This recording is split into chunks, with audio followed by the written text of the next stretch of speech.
វាស្រែបងប្អូនវាស្រែរួចហើយបាទនេះបាទ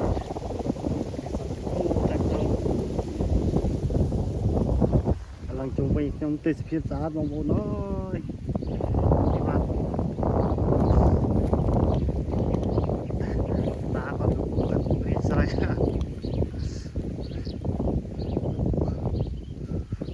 ដីធម្មតាទេបងប្អូនហើយគឺថាតែដល់មក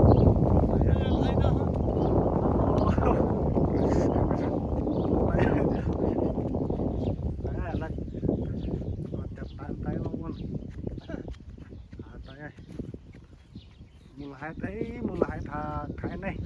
បងប្អូនយើងក៏គាត់ចាប់ដើមព្រីកស្រូវធ្វើព្រោះស្រូវគ្រប់គ្នាបាទគឺថានោះបាទបងប្អូនអូអត្រាខ្ជូលហុយទាំងនោះទៅខាងនោះតែម្ដងបាទបង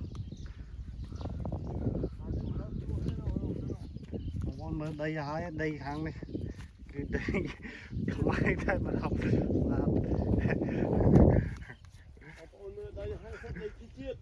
ដីជីជាតិដល់ហើយម៉ែត្រទួយទេបងប្អូនគឺវាធំមែនតើបងប្អូនណាធំយកតែមែនតើអូមើលតែកន្លងជុំវិញទៅអត់គឺថាស្រស់ស្អាតឃើញតែអាចចំណាស់តែម្ដងបាទអូខ្ញុំក៏ចាប់ដើមព្រីកស្រីហើយបាទក៏រៀបចំធ្វើដំណើរទៅវិញបាទ